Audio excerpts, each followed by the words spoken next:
So, Baron, you went to the con. Yes. Can you explain? Explain what that is for America and how was it in 2020? Okay, well, yeah, for those people in America, it's probably what you would consider quite a small convention. It's at the Gold Coast Entertainment and Convention Center on the Gold Coast, which is the largest venue the Gold Coast has. I believe the convention is beginning to outgrow that venue, so it's going to be a little bit difficult going forward. There were That's a good thing, though. Some issues with stall holders thinking that they'd been placed away from traffic and had a bad weekend, which probably did happen. Of the artists, authors, and comic guests were upstairs away from the main floor. That is a good thing, though. That's a silver lining, certainly, because you're growing. Oh, yeah. So they've just got to be a bit better about where they place people, I think, in the future. Sure.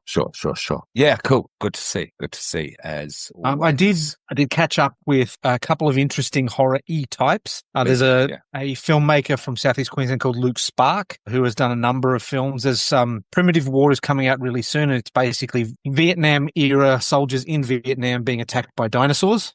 Okay, cool. People may well have seen the ad on Facebook. And he's got another film coming out really soon called Scurry, which is an underground monster kind of film. So that's right up my alley, being with tremors and all that sort of thing. So I'll be interested to see that. I did have a word to him after. Good title. I like the title, Scurry. Yeah, absolutely. And the trailer is really good too. Okay. I had a quick word to him after the trailer. He's willing to, come on and do interviews and stuff. Being one of those sort of indie people, as much seriously? As possible is good. I'm going to write down Scurry trailer. Yeah. I will check that out because, what's his name again? It's not quite available on YouTube yet. Luke Spark with an E on the end. The Scurry trailer is not quite yet available. We got the first showing of it in the panel. Okay. But he's keen. If you look up Primitive War. Primitive War, okay. Primitive War and Operation Rainfall. Operation Rainfall, and The Good Sir's open to coming on the pod. Yeah. Okay. Thank you if you're listening. Yeah, absolutely. Yeah. As is Stephen Hunter, who was one of the dwarves from The Hobbit, long-time contributor with Peter Jackson. He's more interested in coming on about acting stuff. Okay. Which is kind of cool. But he's got a horror movie that he suggested to me called, I think it's Two-Headed Party. It's a New Zealand horror film that I hadn't heard of. I mean, like, The Hobbit is a big film. Oh, yeah, 100%. Yeah. So that's fantastic. Thank you, Scott. That's pretty damn cool. And and also in tandem with choosing a horror film, a Kiwi horror with what we're doing at the moment. Check out Brain Dead. It just dropped. And by the time you're listening to this, it will be out. Peter Hassel, stunt coordinator. Thank you there, Baron, for facilitating that and putting that together. Really good work as always with that sort of thing. Definitely. In particular. So the film that Stephen Hunter suggested that's a horror that we might like is called Two Heads Creek. Timid butcher and his drama queen twin sister quit the hostile confines of post-break Brexit Britain and adventure to Australia in search of their birth mother. The seemingly tolerant townsfolk are hiding a dark, meaty secret. Meaty. Yes. Yeah. Okay, cool. Yeah, no, absolutely. Two Heads Creek. And otherwise, we have Heavenly Creatures, just continue with Peter Jackson there, but we've done the Gore trilogy, which is fantastic. I'm very glad we actually have those, in the bank, definitely. And we have about only 3 iceberg films, and then we're up to date. Greetings, children of the popcorn. Welcome to the pod. It's the Baron here, speaking to you from the Baron's dungeon. And who else have I got here? Yes, Mr. Popcorn from Dungeon Kitchen. How are you, Baron? I'm well, Mr. Popcorn, and yourself? Yeah. I've had sleep. Sleep is good. I've had a couple of days off work down the Gold Coast for the Supernova convention, which was fun, and had a little bit of nice relaxing time. I go back to work early next week. Yes, it's always nice to have that. We are coming to our Easter holiday here, the rest of the world. Yeah. Yep. I've taken a little time off for play rehearsal as well. So basically in a holiday period, and this is my favorite. This is one of my favorite times of the year, certainly next to Halloween. I say it's my second around the Easter period because there's WrestleMania as well. You get a nice extended break. The weather's not too hot and what constitutes as our fall, which means it's not so bloody humid, but it's still really sunny outside in Australian terms. Yep. Yeah. So good. And we've been sent another good movie by our good friend Peter Walkden Publicity. Thank you again, Peter. Happy to have formed this partnership, this relationship. We're going to get quite a few more horrors, but leaning more into thrillers for a while anyway. There, Baron, it looks like they're from Walkden Entertainment /Publicity. Look them up. Yep. We'll link all their stuff up on our socials at Evil Popcorn Pod because there's going to be a bit coming, which is great. So it's a nice little avenue we've got going with Kiwi horror at the moment. Yeah. Oh, so what's it called? Sorry. What's this called? No, you had a thought. No, it's all good. Well, I was just going to say, speaking of Kiwi horror, I did just recently rewatch The Frighteners again. It really stands up. It does? Yeah. Yeah, good to hear, because I'm keen to cover it. Because I'm a Michael J. Fox fan. I grew up with that band, as I believe you would have as well. You'd have the same sentiment there. Yeah. Totally. Yeah. Was that his only foray into horror, just quickly? Was that his only foray into horror, Michael J. Fox? I think, unless you count Teen Wolf, where he's a werewolf. I'll give him that. Yeah, I'll give him that. That's more of a sports comedy. Yeah, but it's a horror. It's from the Horrors Rogue Gallery. He is a werewolf. Yeah, so, and some textbook somewhere you could put him in the history of horror. Definitely. Teen Wolf. Yeah. But anyway, what have we watched? So we've watched the film. You may find it called Killing Daniel, but the film we watched, the title said Daniel's Gotta Die. One of the things that I really liked about it was the stunt casting of the dad who's behind you being Iggy Pop. I thought Iggy Pop did a great job in this film as a man who looked like he was about to die. Yes, I was very glad he popped up. I thought the use of his voice as narration, the narrative voice was great because he has a lovely, deep, cracked, cidery, as in the wood type, resonance timbre, I believe is the word. Is it timbre or timber? It's timber, yeah? Timbre? Timbre? Yeah, I think it's timbre. You know what we mean there, too. I'm probably massacring that, but yeah. Yeah, and for our young'uns, who is Iggy Pop, Aaron? So, what has he not done? Well, to begin with, I'll throw it out there. Of course, he is from the Stooges. This is prototype of the punk movement, yeah? I'm not going to get into it, but he's definitely a part of punk history and putting it together, yeah? However you feel about him. Yeah, sure, absolutely, yeah. How is he still alive? How does he perform with the energy and kinetic chaos that he still does at his age? What is he? It's got to be late 70s at the least. So he was born in 1947, so that makes him 77 years old. There you go. Well, late 70s, pretty much bang in the middle, yeah? Yeah. Yeah, and he's great in this. This movie came out in 2022. Who directed it, Baron, please? It was directed by Jeremy Lalond. Yeah, okay. Jeremy Lalond hasn't got a lot of horror background, but this is not strictly speaking a horror. No, it is. No. It's got horrific elements in it. Obviously, there's murder and poison and stuff in it. And someone kills an iguana with a hacksaw, with a chainsaw, I believe. So yeah. I mean, and the gore is macabre. It is grotesque, definitely. Yeah. But and it's not understated. No, it's not. Absolutely not. But what we have here is a whodunit. Who? More of a who's gonna do it. Who's gonna do it? It is, isn't it? It's a who's gonna do it. But the way the plot is mapped out when you're watching it, how you get to know the characters, which acts as its exhibition. Knives Out, Glass Onion. It's very much of that kind, of that ilk, of that tone, of that, Would you agree? Yeah. Oh, yeah. 100%. And the characters are awful. Yeah, they're terrible. All out for their own, all narcissists, all out for their own gain to fuck the rest of the family over, to the level of It's Always Sunny in Philadelphia, awful people. That's almost the comedic tone that this is going for. If it could, it would, I have the feeling, because you've got Bob Saget there to my right on the screen there, listeners. Yes. Now, Bob Saget, sure, he was in Full House, or even Fuller House, whatever that nonsense was. I believe he cameoed in that. I'm sure he had something to do with that, whatever. Sorry, no offense. My point is, he's also a stand-up, a dirty stand-up. Yeah. He did pass in 2022, not long after finishing this film. This was his final role. Yeah. Oh, was it? Thank you. I didn't know that. Cool. Rest in peace. Because however you feel about him, he was a big part of comedy, and he was never really known for how good he was, because I will put it out there, a lot of his comedy and behaviors towards women, nothing crazy, but it was questionable. Yeah, I get why females don't like this guy, just to put it bluntly. Yeah, there is that there, but just objectively, funny in a dark way. So he was good casting in this. Yeah. And I feel that, Iggy Pop's in this. If this movie, got full reign, carte blanche, it would have really went there. So horror fans, point being, do watch this movie, because it's satisfying. It's satisfying. Yeah. It's definitely, I don't know if I'll put this in. I'll just throw that out there. I enjoyed this more than Silent Zone. Oh, okay. Actually, I'd probably go along with that as well. Okay. Yeah. Okay.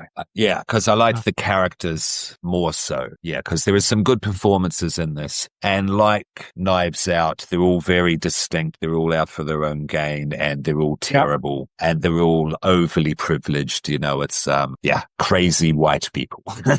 Yes. Yeah, absolutely. Yeah, no, definitely crazy white people. I did appreciate that they didn't fridge the girlfriend. Like, it would have been really easy for them to accidentally kill her instead of him. Yeah, so she did the smart thing, and she leaves halfway through, only to come back sort of at the end, which I really appreciated. Fridge is a nice term. I like that. Are we gonna do? Well, do you know where it comes from? No. Okay, so there was a comic in the late 90s, early noughties. It was the Green Lantern comic, and the Green Lantern at the time on Earth was a guy called Kyle Rayner. So Kyle Rayner was picked at random by the Ring. It wasn't one of those must be the man without fear, any of that sort of stuff. Like, the Ring literally just picked someone at random. And there was a villain in that series called Major something. Anyway, regardless, but he literally killed Kyle Rayner's girlfriend, smashed up her body, and stuck it in his fridge. So when you hear the term fridging, that's where it comes from. So if a girlfriend is fridged in a film, it is usually to the point that they have been killed only to forward the plot on. We're going to use that. Yes. That's going to be an evil popcorn device. That's very cool. I like that. Oh, that's cool. So yes. They could have fridged her really easy, but they didn't, which is great. I liked that. Yes. They should be used as much as Chekhov's gun. Yeah. I reckon. I got to mention it before I forget it. Now, in terms of cast, could you go to IMDb? Oh, no, I've got it here. My apologies. Mary Lynn. How do you pronounce her last name there? Ooh. Sorry to throw that in your lap, but I'm not trying that. Rajskub? Yeah, it's Slavic. Yeah. Now, what was her character's name? Her character in this was called Mia Powell. Thank you. Now, that's the lady who is doing basically a corporate Lydia from Beetlejuice in this movie. Yeah. Yep. Is that a fair, Very fair assumption. Yeah. What's the word? Very fair assumption. Assumption? It's not really an assumption, though. Assessment. Assessment. Very fair assessment. Assessment, yeah. Gail the Snail from It's Always Sunny in Philadelphia. Yep. For those who watch the show, yeah, she's in this and she is fantastic because I only know her as Gail the Snail in any great detail that I've seen this lady perform, yeah? But this character in this movie was superb. This characterization was superb. I think I first came across her in Mary Lynn Brooklyn Nine-Nine. Oh. Yes. She was in a couple of episodes of Brooklyn Nine-Nine. Was she? I think 4 or 5. Okay. All right. I started to kind of lose attention to playing close attention, with those seasons. I'm a fan, don't get me wrong. Yeah. I know she was great in this. I really appreciated seeing Gail the Snail flex her acting chops because she has. Yeah. And we do have Iggy Pop. We've got Bob Saget, Gail the Snail. One thing I will say about her just while we're there, she has done a lot of work with David Cross and Bob Odenkirk, the Mr. Show. Fantastic. Bob and David. So she's got a real history with comedy as well. Yeah, brilliant. I'm a fan of everything you just said. Yeah, that's well within my wheelhouse. So I appreciated this movie on the comedic aspect there. The children who like the comedy, certainly on the more edgier, darker side, it does have that aspect. It is, definitely. Definitely. So this is not a terrible watch. For me, it's a once-off. It is a once-off because I have seen this story before. We'll get into it when we do the plot because our children there will definitely go, I've seen this. I've heard this before. But no, thank you, Peter. Thank you. So I'm keen to further the relationship and watch more of these films. But let's just refer to it as Daniel's Gotta Die for the episode. Yeah. Yeah. That's what we saw it as. Yeah, exactly. Now, official housekeeping business-wise regarding this film. It's not out to the 16th of April, I believe. So it is out as of this recording digitally. Yeah. This isn't coming to the cinemas or anything like that. No. Yeah. So these are going to be VOD movies from Walkden Entertainment / Publicity moving forward. But that's all good because we want to push that stuff because it gets no other kind of word of mouth or anything like that or any kind of real internet presence otherwise. Yeah. Online presence otherwise. So fantastic. Yeah. Came out in 2022. So this is new. We'll continue with the cast. Daniel, unwitting protagonist, is played by Joel David Moore. Do you know Joel in other works? I've seen him in a bunch of stuff. You have? I haven't. Please. Okay. Favorite of mine, which is a film called Dodgeball, which is another one of those sporting comedy things. Often I'll watch them just like like you're eating popcorn. It's got no real substance to it. But Dodgeball, a true underdog story in inverted commas, is actually very funny. I quite enjoy it. He played a role in Agents of S.H.I.E.L.D. He's been in Bones and Forever. Like he does a lot of TV stuff. Does he play this type, for want of a better word? Yeah, very much so. Like he has one character that plays, and we've pretty much seen it in this. Okay, I will get into thoughts about it as we go through. Plot. Jason Jones is Victor Powell. He was something. Now Mary Lynn, we'll just say Mary Lynn for now. There, Mary Lynn, not to further disrespect. Basically, as Mia Powell, fantastic. Carly Chalkin is Jessica Powell. Excuse me. Can you continue there, Baron, please? While I have water. Where are we up to? So Carly Chaikin is playing Jessica Powell. You would know her from some Into the Dark, Mr. Robot, Bad Blood was another one. She has got a few things that kind of horror-y, but she was in an episode of a lovely TV show that I thought was very funny called NTSF-SD SUV, which was a spoof of all of those CSI/NCIS kind of ones. Very funny. Get it? Yeah. Iggy. So yes, we got Iggy Pop. What's Iggy done horror-wise? There's everything. Everything Iggy does is horrific. Okay, keep talking. I'll just bring that up.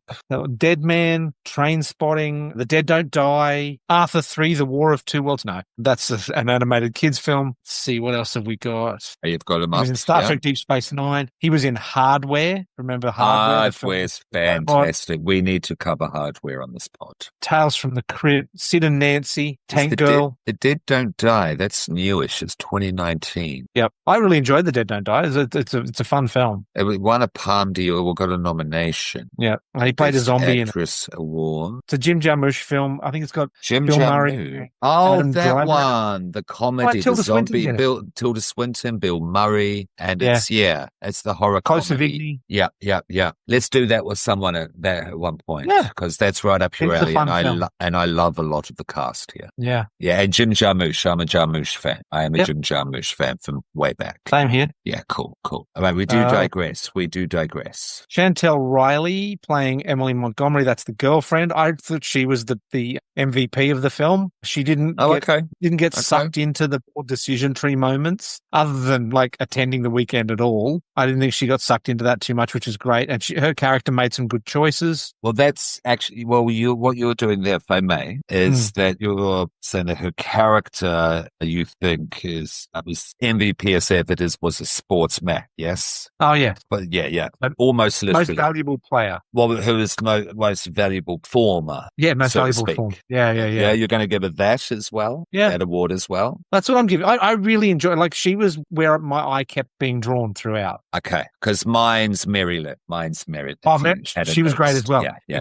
It's real close. Okay. Real close. Okay, I like that. No, I like that. Let us know, children, who was yours for those that do watch at Evil Popcorn Pot. All right, and Bob Saget, I pretty much, gave a little kind of mini episodic history on Bob Saget, if you haven't heard of him before. He was a really good antagonist in. Oh, it's not antagonist. Oh no, he was, I guess. Because the dad was seen as the antagonist, or even Daniel was seen as the antagonist. But but in terms of playing it out on screen, he really was, wasn't he? In terms of stopping because everyone's an asshole. I know. Yeah, there's no one in this that's clean. Yeah. Which I liked. Which I think is that easier to relate to and prefer more in comedy than in horror, because this is far more a comedy than a horror. Yeah, I think so. Yeah. There's less baggage and weight to it, because horror is more. There's more emotional kind of weight and importance. Certainly, if you watch it for cathartic means, which a lot of horror people do. Yeah, for sure. That's a whole episode unto itself. Young Carter. We need to talk about the character of Carter and the portrayal of Carter, because Varun Saranga. Yeah, thank you. Good performance. I liked him too. Him too. He and the girlfriend were probably the cleanest out of the lot, except by association, I suppose. He did have that moment where he was going to walk off with the cash. He was, because he was Mia's whipping boy. Yeah. Like black whipping boy to rich white woman. She was chasing him with a stick. Yep. At one point. It was pretty wild. Intentional? Probably. I think so. Yeah. That's the wildest part of this movie. In terms of the comedy, that's how far it's pushed. Yeah. Spoilers. Yeah. You know this by now. And it's out by now. And you just VOD, Google it. Go to Walkden Publicity. They will have a website. We will link that. Yeah. Get the traffic going through them. And if you can, tell them we sent you. Yeah. But we'll get more into that with the plot. Pierce. Which one was Pierce? Dax Ravina is the actor's name. He was in VHS 94. He was a bit something nothing. He was more of a supporting than... Which character again? Sorry. I just watched this once last night. So I've seen it twice now, just because I wanted to get it done. So he was Pierce, the boyfriend. The mailman. Yeah. Quotes. Yeah. Okay. Because he's not hyperlinked here. No. On the wiki. No. So let me just go back to that IMDb there. I'm just looking him up now. Good death though. Yeah. Definitely. What's the VHS 94, as you said, and that's a significant horror, credit. Yeah. The baker. What's that? Must do everything he can to protect his granddaughters from gangsters and elderly baker. Okay. That's got Ron Perlman in it, I think. It's got Ron Perlman in it. Okay, so it's got and Harvey Keitel. Oh, okay. Yeah, let's not be remiss. So cool. Okay, he's not a nobody. Yeah, and he was kind of featured extra, really, if you think about it. Yeah. Well, he had no lines, is the thing. But I liked the use of his character. Don't play with your nipple on camera, Jen. It was absent-minded, but let's not do that. I'm going to may keep that in. Sure, one. But yeah, overall cast, no one stood out going, okay. Except possibly, maybe, shout out Bjork. Daniel, how did we feel about Joel David Moore's character? I'm not going to say performance, because I don't know the writing, the specs on the script, and whatever fuckery there was with production, because there was a bit of editing that was going on, scenes being cut, and that's a budget cut, because it made sense in the cut and the sequence, but that you could have filmed that scene. You could have had a really cool fight scene there, but you didn't. You didn't have the money for it. I noticed that with this film. Speculation, but yeah. I think it's possibly because Bob Saget might not have survived the production of this. Looking at the timeline, there's a possibility some of the editing or the scenes had to be shot around the fact that they no longer had him. Oh, that's much of a hiccup. Okay. Thank you for factoring that, because I don't want to be disrespectful here at all. So yeah, thank you. Yeah, it had true that. Okay. It had that Small Soldiers kind of vibe with the death of Phil Hartman. So the similar sort of thing happened there, where he was killed murder-suicide by his wife. It's one of the reasons why the characters in the film don't have the action figure dudes don't have guns, is because the estate said, look, we're happy for you to finish the film, but we'd rather, there were a couple of scenes where guns were pointed at Phil Hartman's character, and so they had to reshoot around that because they didn't want that disrespect of the guns being pointed at a man who'd just been killed by a gun. So yeah, there's a possibility that there was some shenanigans because they no longer had access to Bob Saget in this. That makes sense. But not to lose track, Daniel's character. Yeah, we're jumping around plot here, but he's trying to convince the family to stay together. That's his motivation. That's his goal, overall goal, which supersedes everything to a point. We'll get into that. Yeah. Now, the pathos that he shows, that his character folges violently, aggressively expresses in a very empathetic, sensitive way. Did you think it was too much at times, or was kind of awkwardly placed in the tone of the film, that it felt a bit, not quite placed right as a piece of the puzzle? Yeah, it was odd. I liked his journey from what he was at the start of the film to the end of the film. Yes, certainly by the end, absolutely. But you're right. It wasn't a smooth transition. Yeah, that's it. Yeah. And as I say, that's why I say not Joel's performance. Yeah, there was just you needed to go back to the drawing board. That part of the script, and maybe a few cards in a few different places would have got it. Yeah, small little critique with that, because once we're there, we're there. Once we're there, once we're in, we're in. Once we're at the beach house, we're there. Yeah, beach house. Yeah, because Daddy's rich. Iggy Pop plays. He doesn't know how much money he has, how rich he is. Yeah, that's right. And as you can see in the picture behind me, he is at his deathbed, and he's trying to convince. No. He doesn't try to convince his son to get his family back together, because he hates his family except Dad. Yeah. He tries to persuade him that his family is awful and that he should just keep all the money. Yeah. Before we fully go there, is there anything we want to bring up before we go into the plot properly? No, let's. Is that it? Let's do this. Let's get the plot. Yeah. Because this is pretty much not straight to TV isn't the word, but this is not a blockbuster. Yeah. No. This is a comedy movie put out by comedians for, people who like comedy at the darker edge. And the directors, writers have thrown in macabre horror elements because it suits the characters more than anything else. Is that fair? Yeah. I think that's been the approach to this. Yeah. Yeah, I would agree. Because it is who's about to do it? A rich family, whoever wins gets all Daddy's money, but you've got to stay together for a weekend and get along. Oh, but what if we kill the person who gets the most money, then we get more of a share? It goes from there. That's yep.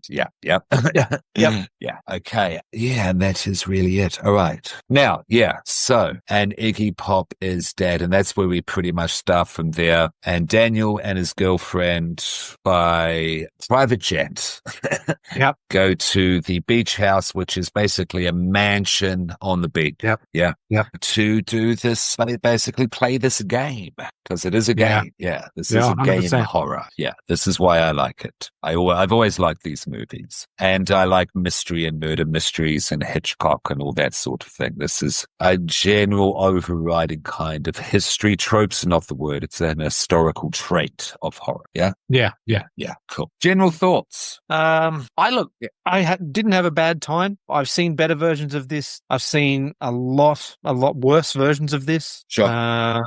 Okay. Yeah, the plot on the internet is really thin. Honestly, please. Honestly, it's basically dad says, I'm dying. You shouldn't like your family. You're too good a person. But if you're going to go through with this, get them all together in the beach house for a weekend so that you can give them part of the money because you seem to want to. But I don't think you will by the end of the film. Yeah. Then he dies.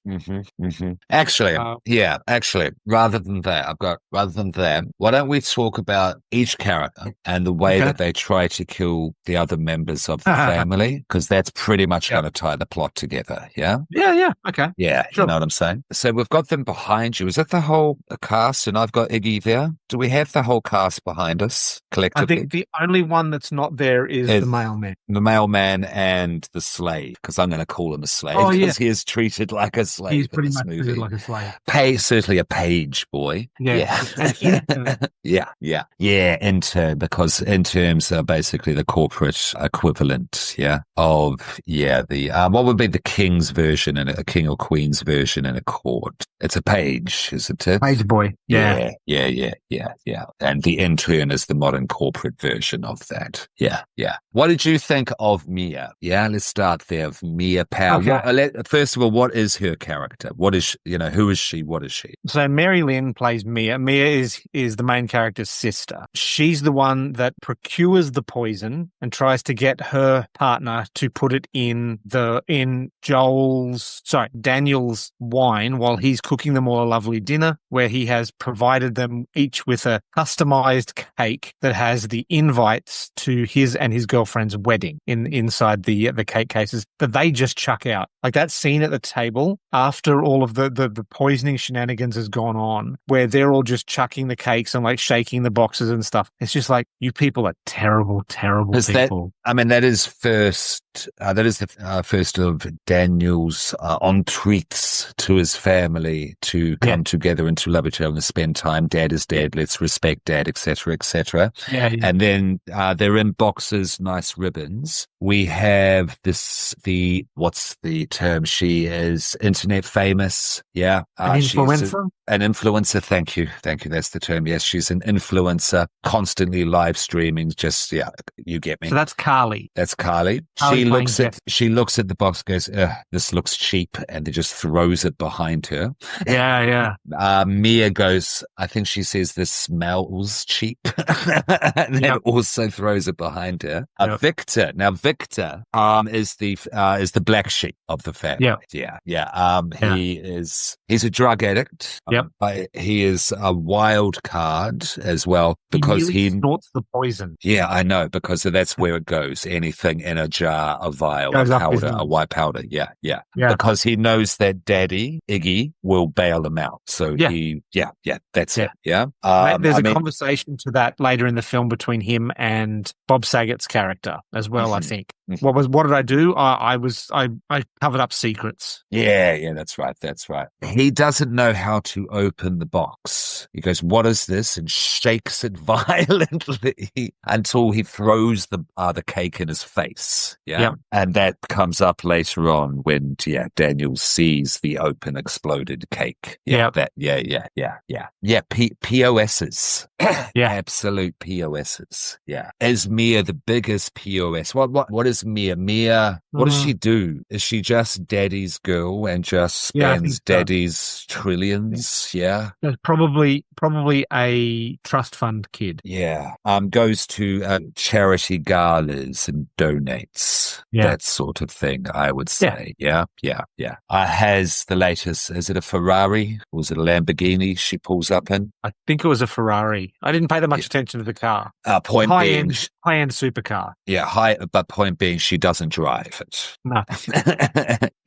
Yeah. Okay. So, and we have the influencer, Victor. Yeah, the black sheep. Is that all? Daniel. What does Daniel actually do? It's not made clear. No, it's not. I think it's possible he runs the business, but it's not brought up. It doesn't become a thing in the. So it's like Michael from Arrested Development. Yeah. Michael George Michael. However that way works in that show. Yeah. Yeah. So it has kind of that kind of archetype, if you will, isn't it? Yeah. That they're using there for this. Yeah. Well, so Daniel's certainly out of being the biggest piece of shit because he's our nice guy. Yeah. We've talked about his transition into the obligation that they're all under, the familial obligation. It's a bit awkward. The others all go there happily because that's where we go next after the hospital scene with Daniel and Iggy. Yeah. That's the hospital scene, then the will reading. Yes. So during the hospital scene, Dad goes, "No, you can't do that. Are you out of your goddamn mind? They won't come together. They're all pieces. They're all POSs. You're the only good one." But he wants to reward Daniel and also teach him a lesson at the same time with the way that Dad sets up the obligation. Is that a good way to put it? Yeah. And Daniel, they're all invited by Dad, I'm assuming, and they all arrive at the private jet. They do share the one private jet. That's right. That's where we're up to at the start of the movie. Yeah. Yep. And when they do arrive, sorry, does the streamer, what's her name again? The actual character's name, first name, the influencer? Jessica. She arrives in the sports car. My apologies. Yeah, she arrives in the sports car. Yeah, Carly Chaikin is the actress's name. So she's an influencer. You get the type, certainly taken to its extreme. You can imagine. Yes? Yeah. We have, the charity trust fund daughter, Will Smith's, the Fresh Prince of Bel-Air, the sister. What was her name again? Oh, Haley? Something like that. Yeah. That's the TV archetype that we're working with here. Yeah. She arrives. That's right. It's a limousine because the sleigh, our page boy, is dressed up as a limousine driver. Yes, because he performs whatever role she demands. Yeah. So we've talked about her. Victor's arrival. Can you talk about Victor's arrival? I've talked enough now. Victor, Jason. You remember Jones. how he arrives at the airport? How he gets there? No. Not of his own accord. He arrives in the boot. Oh, that's right. Yeah. Yes. Okay. He's definitely the anchor, which is I don't want to be here. I don't want to do this. You're going to do this because you'll get money out of it, and ends up in the boot of the car. Correct. Yes. I forgot about that. Thank you for reminding me. That was actually a genuinely funny moment. That was when I stood up, when I sat up and went, this movie could have a little original touches. This is starting to get its own flavor and feel now. Yeah. That's a bit effed up. That's not usual. It is. Yeah. And they're drug dealers. Yeah. From wherever in Eastern Europe you decide. Non-specific Eastern Europe. And they give him a lift in the back of the boot. Yeah. Not after laying in a few more boots. Yeah. And saying that we'll see you next Monday and we'll take another finger because they've already taken a pinky. And that comes up back later on. Who needs a goddamn pinky anyway? Yeah, he's wearing a bandage on his hand throughout so that they didn't have to worry about doing the prosthetic. Yes. So when I say black sheep, the blackest of noir, like noir a little. Yeah. What's the guy that can't buy the Vanta Black? Say that again, please. So there's a guy on the internet developed the blackest black paint or color that you can get. Oh yeah. Ben Jensen, and there's someone that's not allowed to buy it. So Anish Kapoor is the guy. It's been exclusively licensed to Anish Kapoor Studio. So yes, he is Vanta Black Noir for the purposes of this. So yeah. And trust fund girl recognizes this in Victor and gives him a proposal, offers up a proposal, an alliance, yeah, a new way to distribute the money around the family. Yeah. Even before they sit down at the table, when they get to the resort to discuss the plans, Mia comes up with her own plan to dispose of Daniel, and she sees Victor's the perfect person to do it because he needs money now, by Monday. She can push him around. This is over over the weekend. That's quite a nice setup. That was quite a nice setup because it's obviously going to happen. And we did point out that these are terrible people, and you get to know, you are shown that you're told that these are terrible people from the straight out the gate. Yeah. Well, you want more money? You need more money. I want more money. So let's kill it. We get more money. Yeah. Terrible. And here's some poison to do it with. Yeah, absolutely. So Victor arrives. The lovely couple arrives. We discussed that. The influencer arrives, and she's just, denotative in terms of a character. Now they get to the island. They get the invites. There's the will reading. Yes, pretty much. Yeah. Mm-hmm. And that's where we get to see Bob Saget's character. What's his character's name again, please, there, Baron? His character's name is Lawyer Man. His character is Lawrence. Lawrence has been Alfred from Fresh Prince of Bel-Air. He's done whatever, he does whatever Dad wants, yes? Yeah. And then therefore he has done whatever Dad's children has demanded throughout their whole lives, yeah? So he's covered up. Yeah, and he has covered up for them as well, yeah. And since now that Dad is dead, he's over that. And he's happy about it. He is happy about it, yeah? I liked and if one of you don't get along, or if you leave, break the rules of the game, your money is redistributed surely among the other players. That's my favorite part. Yeah. I'm not your bitch anymore. Yeah. And you've got a list of chores to do, which they immediately give to the intern. Chores, work. Yes, because of course, as with all these movies, you have to have father giving, if you're watching this, it's because I'm dead video. Yeah. From Iggy Pop there.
How did you feel about the movie at this point? Were you happy with everything because you've seen everything before up to this point? Yeah, I was interested to see where it was going to go and what new stuff we were going to get.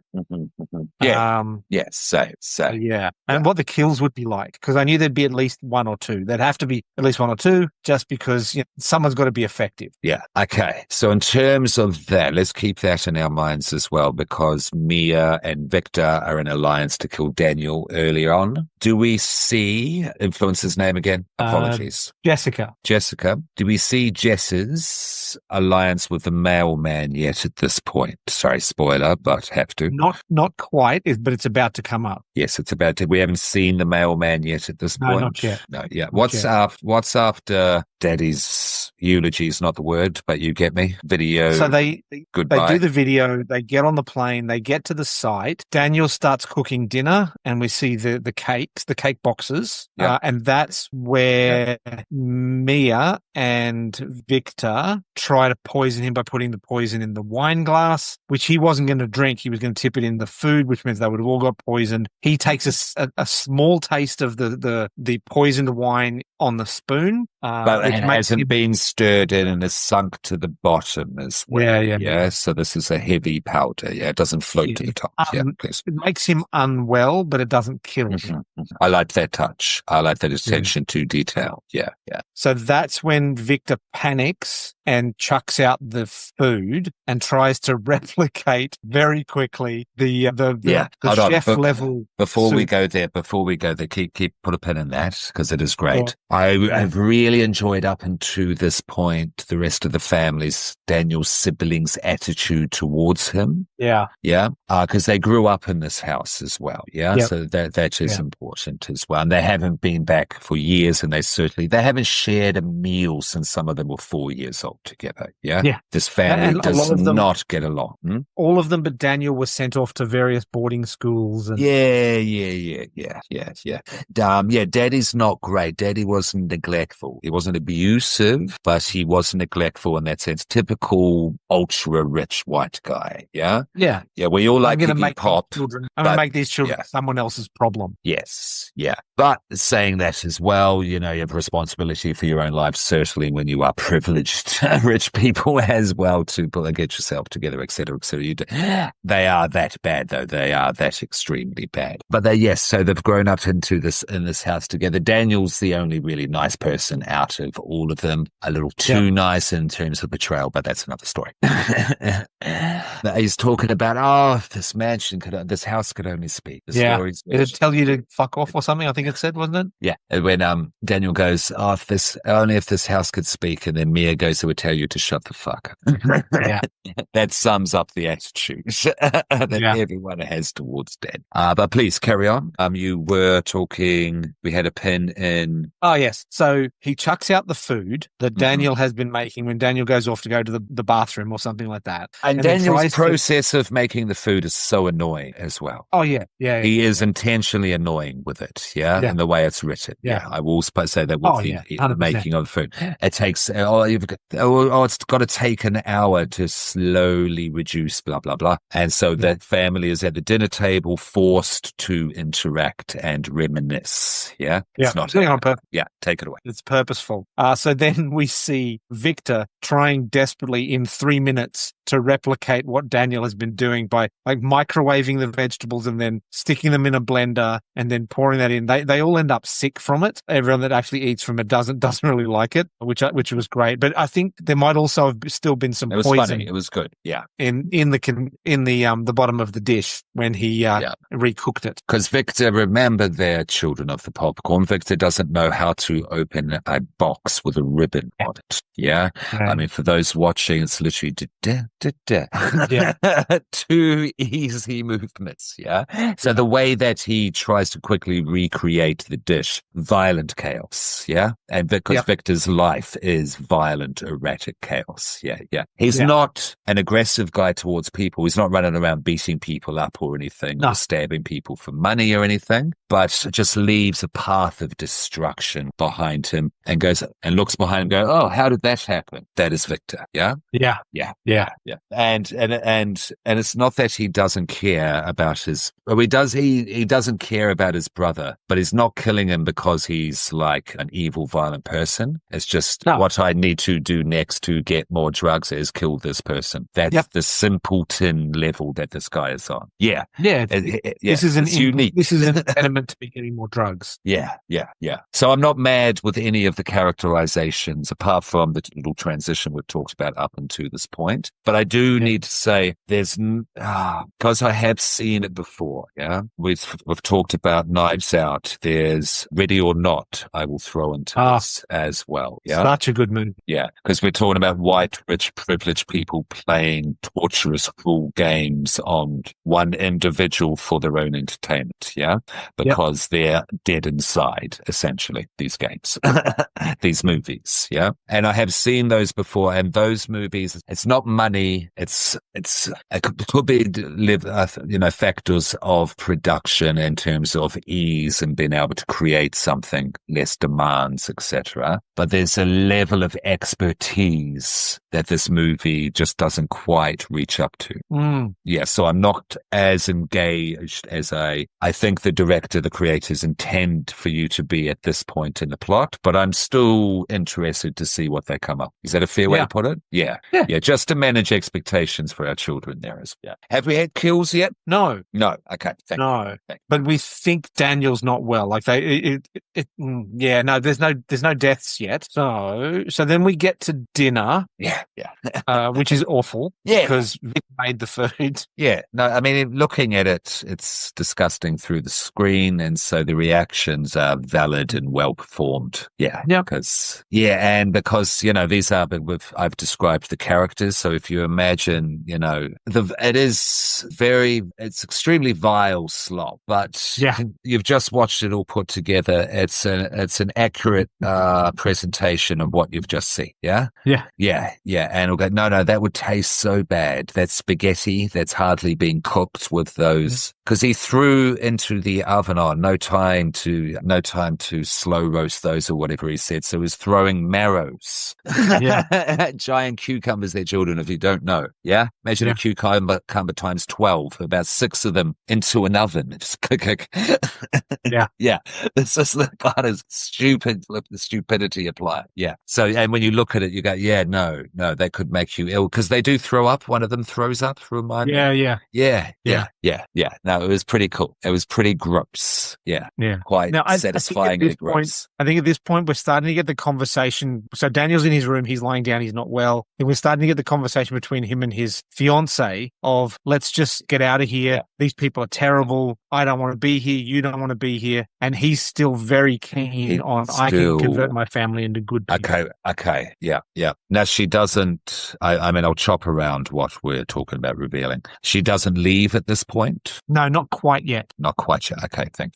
But she is basically aghast at his determination, his pig-headed stubbornness to, carry his and his father's wishes through. I mean, it is ridiculous. As a viewer, as a spectator, you go, no, this is absurd. You're a buffoon, because these are terrible, terrible people.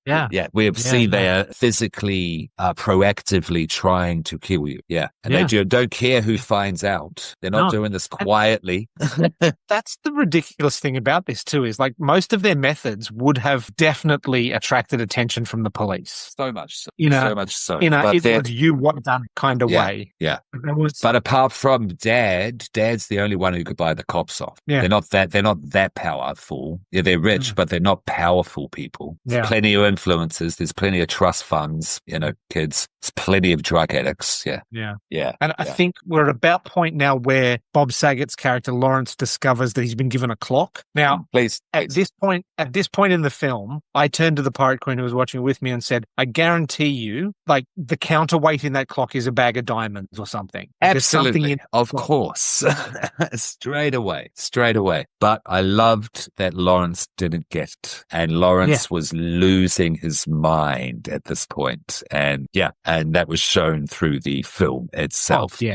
I dedicated my life to you. And this is what you give me, screaming at the picture like a 90s thriller, like they did in 90s thrillers. Psychosexual, I know, a single white female style. Now that I think about it.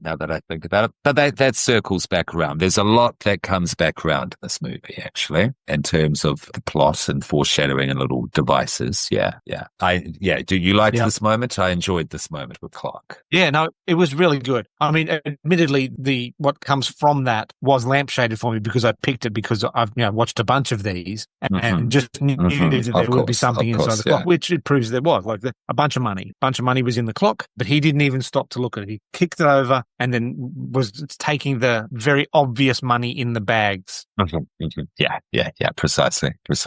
And what you had seen, what is the character's name again? Our young page boy? His name was Carter. And what we've seen Carter go through up until that point as well. You're going. So he's out trying to dig a hole in the bed. Take the money, please. He's trying to cut coconuts in half. He's not even allowed to sit down and have a proper meal at this point. At that point, a proper nice meal. Mia is disgusting. Mia's morality is disgusting. sure. Yeah. It's about now that we see the mailman. So Okay. so Pierce is his name, I believe, and he is the boyfriend of of Jessica.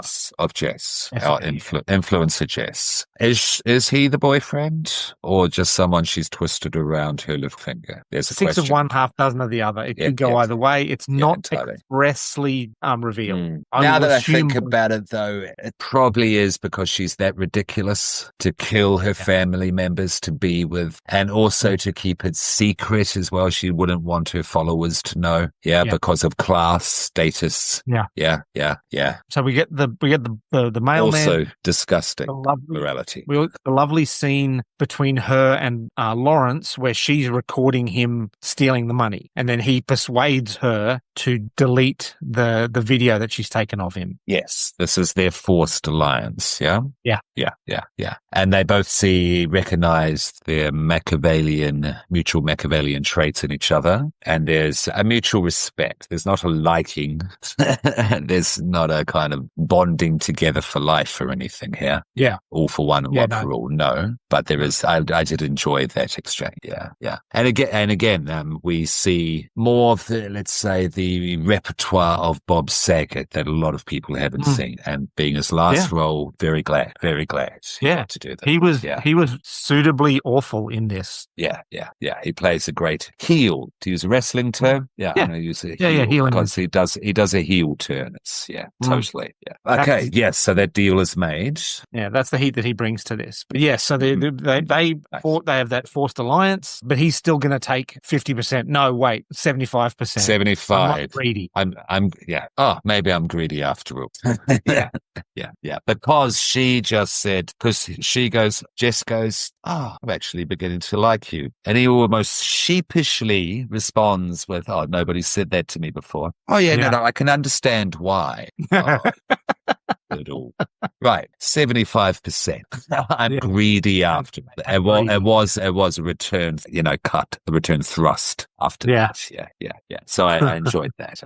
Because it does have, it does harken back to dangerous liaisons and some blah blah blah. This type of writing. Yeah. Now at this point of the film that we really descend into the farce of it all. Absolutely, noises off level. Yeah. Body. We've got a ladder. We're going to get caught. Then we don't get caught. And then we're misunderstood. And then we're not. Girlfriend comes back. They're literally talking noises off on a higher level, running past, screaming at each other. Go, what the hell's that about? Yeah. So I think just before this is where she leaves. So she goes, no, that's it. I've had enough of this. I'm out. Then they do all of the shenanigans with the bodies and the ladder, and Pierce gets stabbed with a machete. That's right. Mia arrives with a machete. That's right. I forgot that. Victor and Carter are getting more and more covered with blood. Yeah. Both the iguana blood and Pierce's blood. The scenes where they hold on one sec. Carter to go and get rid of the body. One sec, because Carter was also their children. Carter is a gullible fool as well, because he kind of loves Mia as well. Yes. That's the bizarre thing about their relationship at the start. He goes through so much and does so much for her and is put through so much by her. Yeah. It's kind of crazy watching, why are you doing this? You know what I mean? So you've got to understand he is the archetypal fool in this as well. Sorry, I just want to point that out. Carry on. If you wanted to draw a comparison, it would be Guillermo in the What We Do in the Shadows TV series. Yeah. Good. Where he's been promised that he'll be made a vampire at some stage. So I dare say Carter has had a similar sort of problem, similar sort of thing promised to him, which is like, oh, I will make you a partner, or I will give you money, or I'll marry you, Yeah. Like which could be romantic. Yeah. Which is part of the, what class status does to people, what people will do for money, etc. The theme of this movie. Yeah. And he nearly left. He nearly left with a bag of money. He should have left with a bag of money. Yeah, totally. Yeah. So, yes, fast ladders. Oh, I really like the scene where they're dealing with Pierce's body and Carter's playing with the machete. Like, he can't get it out, and then he like wobbles it in the chest. It was a really nice little piece of practical effect that I like. Yeah. The way that these two do get covered in blood from Joel's body, and the iguana as well. Yeah, because the iguana's there from the start. Children. Victor gets attacked by the iguana, and Carter kills it with the chainsaw. Yeah, and it's basically kind of a little Evil Dead mini homage to the way the blood spatter is used. Yeah, definitely. Really good. So therefore, as you can see, they're children with the kills. There is a kind of little horror, kind of homage, referential kind of actions going on. Yeah. Little moments. Now, I missed something. So at one point, Victor drinks some milk or something, and then I think we're supposed to assume that he dies, but I think he just passes out. What was with the milk? I didn't, like, he throws up and then passes out, smashing the coffee table. Yeah, because that was part of the poison put in with the wine. Okay. It had to be mixed in, and if you didn't mix it in, he would just be, and then it cut off, and then it revealed that he would be throw up everywhere, like food poisoning to the level of food poisoning. Yeah. So I missed that, but so that it was a nice detail. It was a really cool detail. Yeah. It came as a shock to me. Like, he drinks the thing, throws up, passes out. I was like, oh, is he dead? Oh. Yeah, and milk's going to make it far, far worse. That's the worst. You might throw orange juice atop. Why don't you? Yeah. So now we cut to the girlfriend in the car driving away, making the decision to return. Yes, and I did like the breakup scene, essentially, of that, because he says it was subtext, without saying other words. He said, I choose the family over you and she at the same time, through the subtext in the scene is saying, so are you really choosing this bunch of assholes over me? Yeah. And because the lighting is dark, there's moody music. It was their breakup. Yeah. Crazy. Because she is really good. She is the one solid real person in this film. Oh, yeah, for sure. Yeah, I'll give you that with her. Absolutely. And Daniel is getting further and further away from liking his family. Like, every interaction he has with them brings him closer and closer to his decision. Yes. Yeah. Because isn't it, and just the next beat before her driving away is him discovering how bad they are, or is that after? Yeah. It is before. I think it's before. Yeah. And how does he discover again exactly? Is it through the invite? No, it's the cake and the invite in the bin. Yes, he sees that, doesn't he? And then he finds a piece of paper. Doesn't he find something about the fact that someone's trying to kill him? Oh, I didn't catch that. Yeah, there's something along those lines. So then there's the cake as the final nail of realization. Yeah. So he pulls the cake box out of the bin. So it's obviously been opened. He doesn't know that they didn't even look in the boxes. So he pulls out the invitation to his and Emily's wedding. And it's like, oh, well, they know I'm getting married and they've chucked this in the bin. So that's his inciting incident, which is like, I these people are irredeemable. Yeah. That could be it. I could be mistaken. You get the point. Anyway. Yeah. And then he calls the girlfriend, and then because she goes, oh, you're actually going to call me now. You see how actually angry she is, Yeah. Oh, and I liked it because it was intentional. I'll throw it out there. It was like, oh, you've made a black woman pissed off. You don't know. Yeah. You're in trouble now there, white boy. Absolute. Yeah. You done stuffed up. You could be right about MVP now that we're plotting it out, now that we're speaking about the plot. Yeah. Her characterization was very good. It was very good. Okay, so where are we up to next? We're going well with this. So this is where he starts dinner version 2, where they're all... Yeah, okay. The barbecue. We sit down to the family barbecue, yeah? The inside barbecue. Yeah, cool. Yeah, they're all taped to the chairs, and he's doing the basically, he's brought the barbecue inside, he's covered money and fuel. Oh, actually, sorry, there is one scene before this. Good. They're outside, and he's got the bag of money, and we do the scene with the tiki torch and the petrol can. Yeah. And so he gives them one opportunity to persuade him that they deserve the money, they deserve to be family and all that sort of stuff. And only by speaking speaking truth? Does he go, no, that's true. We are all awful people. You are all terrible people. I know you were all sent away to boarding school. I was daddy's That's favorite. right. Yeah. Good. Yeah. And then we get to the family barbecue inside with them taped to chairs and him slowly burning all the money. And he's also burning the envelope. Stocks and bonds and property property titles. Sorry. Yeah. Lots of capital, lots of assets, and then boom, money, teasing, burning money, as he's basically teasing the confession out of them that you were trying to kill me. Yeah. That's the next level of the interrogations. Yep. Okay, good. This is a good question for now. This point of the plot. Did you think he was gonna kill him? No, you didn't. No, I didn't think he had actual murder in his heart. Okay. I think that's the reason why they were taped to chairs, not chained to chairs. Okay. Because you can get out of that tape. That tape will come off. So he did not have murder in his heart, even though he probably should have. We need to mention that Jess, the influencer, has trailed petrol throughout the house before now as well. He doesn't know that. Yes, and he has started the inside barbecue. We need to put those two pieces together. Yeah. And very Scream Girls. There's Jess's comparison. If you've ever seen that show, she's a Scream Queen. Scream Queen. There we go. Yeah, totally. The way she walks through with the petrol can whilst holding the phone. Yeah. And the shot was really good. Like it was framed. Beautiful tracking shot. Yeah. Following tracking shot with it. Yeah.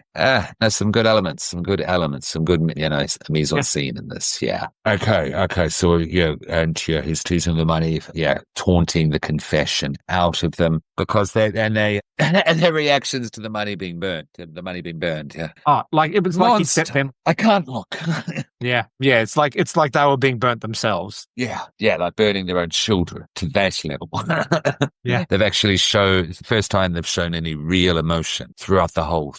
Proper real, like it felt like it actually was hurting. Okay, now to go back to my original question, did you think he was going to kill him? You did not. Okay, I was a wee bit curious, I will admit, and to dovetail onto that, Joel's performance, the transition from this little kind of final closing segment of his arc, well, the penultimate was performed really well, and it was written and shot and shown really well. Yeah, it was very much smoother than the initial. Yeah, and all facets of production. I will admit that. The look on Bob Saget's face when it was revealed that the clock had money in it, just great, beautifully done. So when Carter goes, I found there's money in the clock, and it was in the car. Yeah. And at the end, where he gives his little, he admits the fault of the major fault of his character. Yeah. It's really nice. But we're not quite there yet because the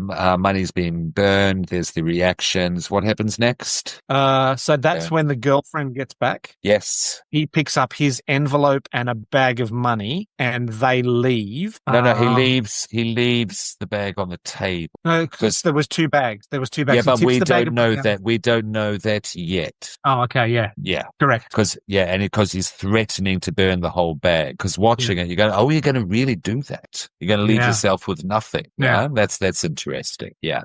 Which is part of the mania he was portraying, which I was impressed by. Just overall, impressed by. Yeah, and then the girlfriend comes back. He leaves the money with her, but then he knocks the candle over. Yes, accidentally. Is it accidental? Yes, it was. Yeah, I rewound to check. Okay. I did. I should have, but didn't. But yeah. And he's leaving with her, and then we see nice guy Dan return. Yep. Yeah. And he goes, no, and then no, you're right. I'm a god. Yeah, they have that quiet moment, that very generic in terms of film genre moment. Yeah. No, you're right. You're enough. You are enough. You are all I need. I don't need these assholes. I was a fool. Yeah. You're goddamn right. Don't do it again. I still love you. That sums up that moment. Yeah. That exchange. And I mean, admittedly, he's doing that with a pocket full of like deeds and property and. Yeah. He's kept some money for himself, which I liked as well, because of course you would do that, Scott. Yeah. Yeah. You and Pirate Queen. Of course you would. Oh yeah. Sure. And he did it for him, for him and his what's the girlfriend's actual character's name as we finish off? Emily. He did it for Emily as well. That was obvious as well, because he never fell out of love with her, even when he had his complete mania of moment of letting her very go. much. Yeah, he's very much blinkered. I must have a nice family. I must have a nice family, and everything else was out. Yeah, even when he let his girlfriend separate from her, let's say that it was a separation in that moment. It wasn't a breakup; it was a separation, and not a complete divorce. But he still did it. He still did it through love, with the intent of love. Yeah. You never lost to that with Daniel. Even in the moment when I was curious, is he that angry with him? Yeah, that was due to the character and the writing. Yeah, it was a moment of kayfabe. Another wrestling. The wrestling. Vernacular there. Okay, are they driving off with the fire in the background? The mansion, complete Dante's Inferno in the background? Yeah. That's the final moment, the final shot. Yeah. And did you think the family died? These are just, rhetorical questions, pretty much. Well, not rhetorical is not the word. I'm not answering them. I'm just presenting them. Yeah. So in my head, there's two versions of the ending of this film that lead to a sequel. Okay. So, sorry, there's two versions of the end of this film. One of them leads to a sequel, and it leads to a horror sequel. So in one version, they all die in the house fire, and it's just credits, and it's an unfortunate accident, and nothing comes back on Daniel. It gives the movie a very macabre twist. It ends with more of a horror than a comedy tone. Yeah. Carry on. The other version in my head is one of them survives, probably Mia or maybe Jessica, and they then in the second film get revealed. Jess. I'd say Jess, because we have the internet there to expand the universe out more from the beach resort there. And the news of the family's death through the internet, it wouldn't go through the papers nowadays. That would be my choice. I like that. Yeah, okay. So, but that's if you want a sequel. Did you, Scott, think they died as they drove off? Yeah, I think they all died. You think they all died? I don't think they did. I think the tone intentionally that was being put across was, no, they get away, because you do see them fall over at the end. They do start the getting out of the chair process going, no, I hate you. You're all a bunch of idiots. And then they get out. We don't see anyone start to catch on fire or anything. They cut back to them lovingly look at each other, the couple, and drive off or anything like that. I'm pretty sure, they do get away, but you're going to go through, a hell of a hot and awful time getting out of the house. Yeah. Which could lead to the family's revenge. I don't know. After you? I think I want them to die because they're all awful people. Yeah. Oh, yeah. Totally. And I did appreciate that about this, because I'm a big fan of It's Always Sunny, and it had little touches of that throughout, certainly having Gail the Snail in there, of course. Yeah. So, on that note, overall feelings in terms of how do we rate it there, Barry? Look, it's probably just a pass for me. Maybe a 2.75. Okay. On its way to a 3, I think the film did suffer probably from the death of Bob Saget. I think there was some stuff that they had to do that they weren't planning to do that caused them some issues. Also, the fact that it was a retooled script from 2016 that was written for an all-African-American cast, and it got retooled to the film we saw. Oh, what happened there? That's interesting. An all-African cast would have been another movie entirely. Well, it would. I mean, you keep bringing up the Fresh Prince. Would it? Yeah. And it would have had that very much that sort of feel of that family. Well, the social commentary would have been on another level. I will say that. I will say that confidently. Yeah, I would have liked to have seen that movie as well. Interesting. So it was called Blue Iguana was the name of the film originally. Oh, was it where they threw an iguana in there? Yeah. Okay. Makes sense now, right? It does. It really does. Yeah. Fascinating. The things you learn. Thank you, Peter. Thank you, Scott. Okay. So you're going for a 2.75, did you say? 2.75 on its way to a 3. If I watch it again, it might change. But yeah, at the moment, it's at least least a pass. I enjoyed it. I thought the characterization was really good. I really enjoyed the setting. I enjoyed Bob Saget being a villain and a sort of something, nothing, very generic hero in Joel David Moore for Daniel Powell. I enjoyed that. But I think that the two standouts for me in the film were Chantel Riley, who played Emily Montgomery, and Varun Saranga, who played Carter. They were my standouts. Okay. I will give it to Mary Lynn, Mia Powell, who played Mia Powell, and Bob Saget, who played Lawrence. Yeah. My overall feelings, excuse me, I have heard you, Baron, and yes, so you're saying, because what's two? Two is just good, isn't it? Yeah. Yeah, so you are saying very good. You're giving it a very good. Yeah. Yeah, to be specific with our rating terminology. So I thought about that while you were talking there. Am I going to give it a 3.5 because that means very satisfying, which I'm not, because I wasn't very satisfied. We have talked about how we've seen this movie before, and there is the Act 2 lull, bit of meandering has gone on, and we've talked about this almost in depth, that a little problem in filmmaking and writing that everyone suffers from, myself included. And this film does suffer from that, and the fact that I've seen it before, but with more dynamism, Ready or Not, Knives Out, et al. I can't say very satisfying, but I can say satisfying because being the dark comedy, edgy comedy fan that I am, and having Bob Saget and Mary Lynn, Gail the Snail from It's Always Sunny, being represented here in the overall tone of this, leaning into macabre, grand guignol, almost kills in this, almost splatterpunk kills in this, yeah. I do have to give it satisfying. I was satisfied by it. I was not mad at all that I, was obligated, thank you, Peter, to watch this. So, yeah, 3 out of 5. Satisfying. Okay. Yeah. So we good movie. Good movie. Yeah. Yeah, it was good. We fit pretty much with IMDb. IMDb is giving it a 5.4 out of 10. So it's above a pass. So we've probably gone to about 2.8, 2.9. So that's about a 5.6. So yeah, we're falling just a little bit above the IMDb general score. Okay. Nice. So yes, you know what to expect. Yeah. And you get what was, hyped pretty much with this. And and if you like gory kills and if you're a fan of not so acceptable comedy, definitely check it out. Yeah, for sure. Yeah, is what I'd say about this. Yeah. And thank you, Walkden Entertainment /Publicity, Peter Walkden, for allowing us to spread the word about this film and check it out now digitally. I'm not au fait with, the top VOD platforms where to go. Google. Yeah, it will come up, of course. Yeah. And if I have a look on Flickmetrics and a couple of other aggregator sites, it generally sits between 5.5 and 6 out of 10. So yeah, we're pretty much right on the money with it. Yeah. A fair assessment. Okay. So this will be out soon because, we want to keep it around the release date. Yeah. And top five most overrated horrors. Oh, it's going to be fun. It's going to be a wild discussion. Lively.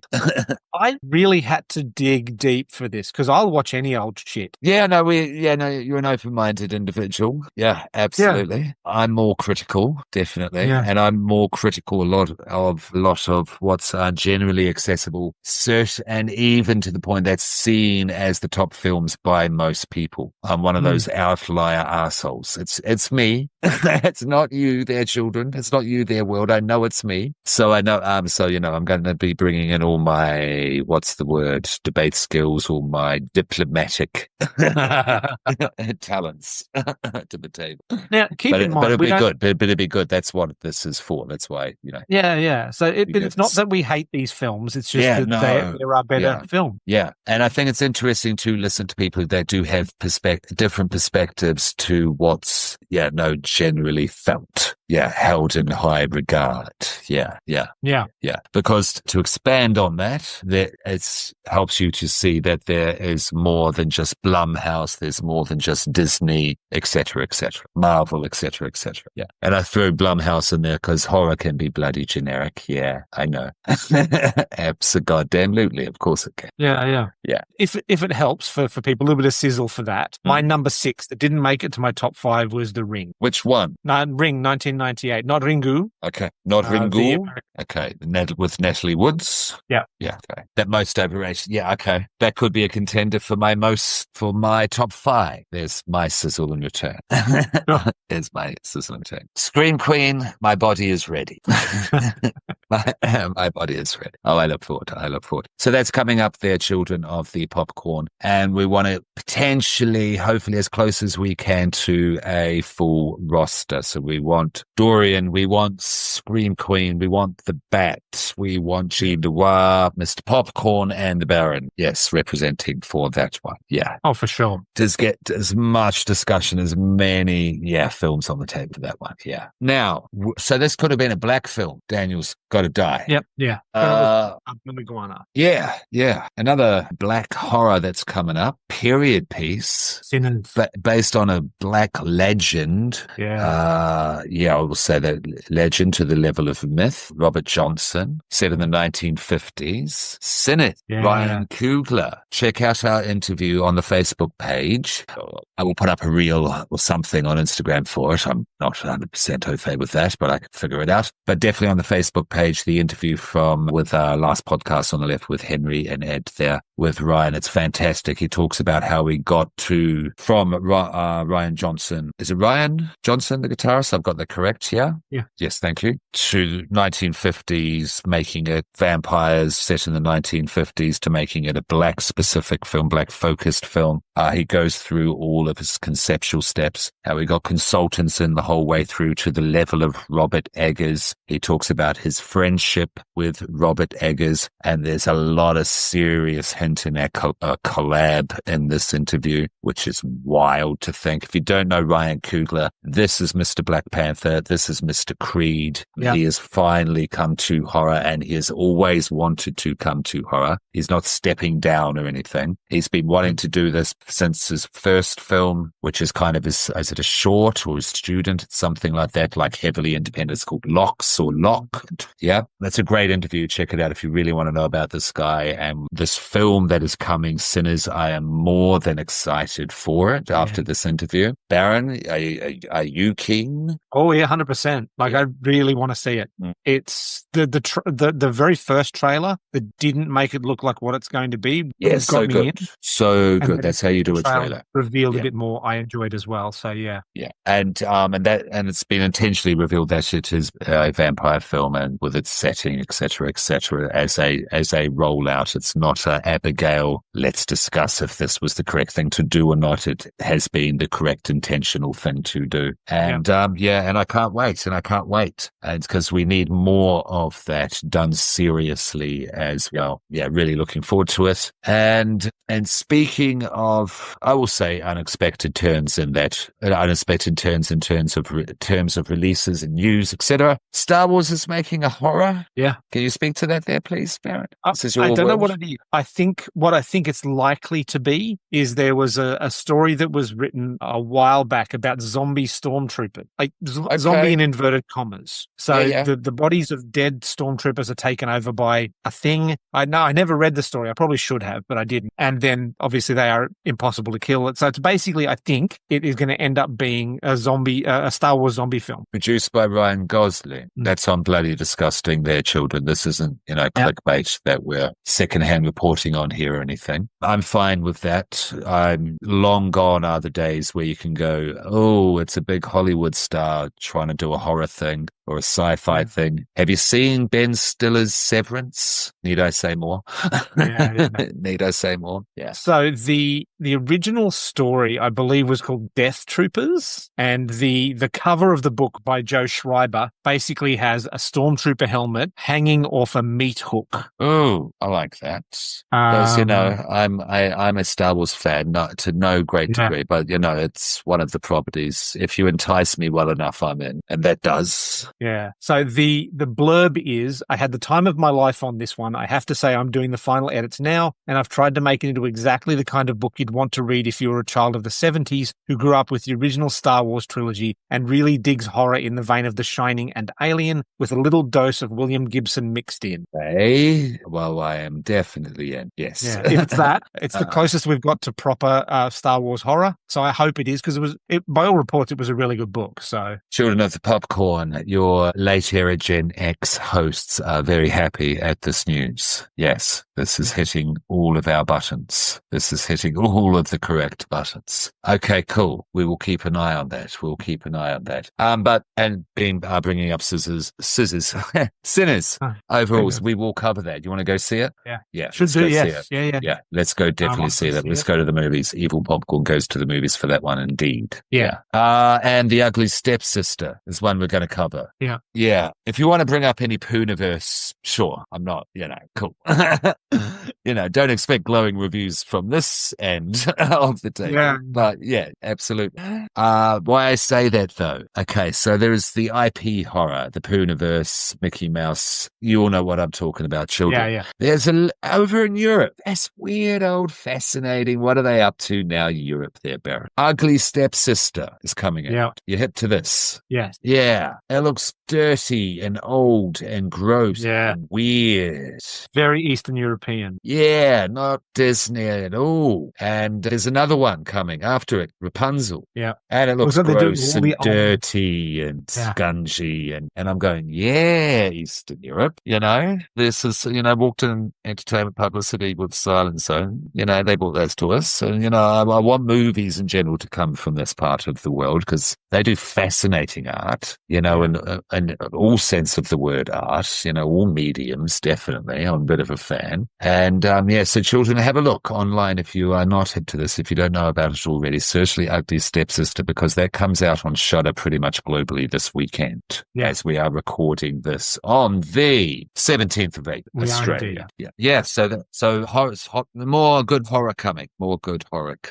Heavenly Creatures is on its way. And the iceberg is continuing. I will just tying up the ones on the previous tier before me and Dorian, and Georgina comes along for Tetsuo and Baron if you want to do that as well. Yeah, always open. Still going to tempt you towards it. I'm good. Appreciate it though. Thank you. Do listen to the episode because some of his theatre history before he put Tetsuo together aligned with his theatre troupe and such, his industrial theatre troupe. It's pretty cool. Cool. And along those lines, I'm going to start the plugs, if I may there, Baron. Because my return to theatre it's going well at this point of time. It wasn't at a certain point, which is always spiritually harrowing, but you get to that point, which is just the relief is, the endorphins. It's near heroin if you don't know their children. Don't find out if you don't. And it's at a good place. I'm looking forward to it. Perfect Murder. It's a macabre little who's gonna do it piece like this. And it's at the Incinerator Theatre, Ipswich, in association with Ipswich Little Theatre. Google it on all the socials, on mine in particular, Gene Banyard 33 if you want to follow me, Facebook, Instagram. As always, follow us as well at Evil Popcorn Pod. All of our socials are on there. And we video focused on YouTube and audio focused on Spotify, Apple, and all of the others. But most of you listen to those two. Baron, what's going on in your world? So let's see. I'm currently teaching a beginner's course for Improv Queensland, which is on the shirt here. I still do some work with Act React. We've got a kids show coming up, which is Jaws for Kids, which will be interesting. Not sure how that's going to go, but I'm sure it'll be fine. I've just had the release of Into the Cthulhu-verse book, which went really well. We sold a few copies of that. Congratulations. And to that one listener that came and caught up with me when they saw my Poppy shirt at Supernova. You know who are. Well done. Thank you for the questions. Thank you. In the future, when we're huge, you will be a day oneer. You're a day oneer. Yeah, you have that title. We grant you that. We bequeath you that title. Let's see what else. I will be in an as yet unnamed show at the Anywhere Theatre Festival. So the Anywhere Theatre Festival, I'm working with another improviser in Brisbane called Brad Daniels. He does Edge Comics, so I'll give them a plug. They do independent comic production. And yeah, he does improvisation as well. So I'll be in a show with him. I think that's it. We've got obviously, Escape Manor and Evil Corp and all that sort of thing as per usual. What's Cade's company? Let's give him one. Splatter VHS? Yes. Check out what he's doing. Always doing interesting stuff. Shout out Cade. Catch up with you soon. And if you want Supernova, I'd have to say Supernova as well. Yeah, and congrats again to Supernova for the con. Saw the pics, looked great as always. And you're growing, you're expanding. We can cut this out if you want, but you may have to go to a bigger venue next year. Yeah. Yeah, possibly. If there's one exists on the Gold Coast, but I think GCEC is the biggest venue on the Gold Coast. Cool. Now in terms of A Perfect Mood, if you want to come and see it, because this will be out in time, Ipswich Little Theatre is what you want to Google and go to their socials. They're mostly Facebook. This is repertory theatre, so they're going to be using Facebook. You know what I'm saying? But there'll be Instagram, etc. out there if you use more of that sort of thing. Yeah, and come along to that. What else? And yeah, check out in general what they do, and certainly sign up to their mailing list or, to follow along to them on their socials, because they're doing a big show next year. What can I say? What the hell can I say? Yeah, big show. I'm in the universe of it happening. And if you like Stephen King and you're not necessarily a horror fan, you probably know, if not love this. It's a huge story that the world loves. Follow along Ipswich Little Theatre if you want to see it done on the stage. Again, I'm going to have to, within the air, to think about how to put this out. And I'm kind of telling you this, Scott. I'm in serious discussion for one of the leads of it. And it'll be the biggest show I've ever done in terms of what it is, of its title. Yeah. Right. I'll tell you once we stop recording, but it's pretty cool. And is that plugs, shout outs? Yeah, I think so. Yeah. And I will just want to shout out because it will happen, but not till end of the year. But in the meantime, there's a filmmaker out there called Dustin Schmidt. If you like jingly jangly alternative pop, he's in a band called Northern Lights, and he has a movie out called Last of the Pretty... Sorry, give me a moment there, Baron. All right. Last of the Pretty Boys. Local made feature. It's about the rise and fall of a rock star, and you're talking, in terms of rock, we're talking, imagine, Marilyn Manson, Alice Cooper, that sort of thing, almost a goth rock star, his rise and fall from fame. But imagine a set in Ipswich and Darra. Yeah. If you grew up there, you would definitely relate to it. Yeah. Because that's where Dustin grew up. Yeah. I've talked about Babyface as the slasher. He wants to, put on with me as Babyface, me as the killer. And I'm not sure where he's at, but I'm going to do this as a unilateral decision and a unilateral move. If you want to check out The Last of the Pretty Boys. If you like it, he did win an award for the screenplay. Yeah. So this guy can write his ass off. The screenplay for Babyface is excellent. It's good as any top billing American slasher. And he wants to put it together, and he's looking for funding. He's looking for producers so we can get started by the end of the year. Yeah. Again, this guy is an award-winning screenwriter. And Last of the Pretty Boys, it's low, no budget, but he did put together a feature film and he did get funding for it. This guy can make it happen. And and if you're a producer, if you want to come see me in A Perfect Murder to see someone who can do an evil villain monologue and put off and show intimidating evil, I'm going to kill you presence in a horror fashion on the stage, and to get an idea too that I could do it on screen. Yeah, check it out. Want to get this movie made. Thank you, Scott, for allowing me to do that. Yeah, Barry. All good. Yeah, it's great. Want to make it happen. And we've talked about what we've got going on next and where to find us. I think that's it. Yeah, it is. Yeah, cool. All right. It is time to finish your popcorn there, children. Yeah. Finish it all up. It's been very satisfying. Thank you again, Peter Walkden Entertainment Publicity. So what should they do now, there, Baron? What should they do? Go Go to bed, children. Go to bed. Yes, or right, or your family, basically will kill you. We'll try and kill you. Yeah, your family will try and kill you. Don't trust them. Have money. Do not trust them. Don't trust family. Don't trust your family. Are you kidding me? It's 2025. We're really walking around doing that for money. Yeah. You're going to trust them about money? Yes, in 2025? That's horrific enough. Good night. Yeah, good night. Oh, I love it when you're evil. This is me at my most evil. Do you even laugh?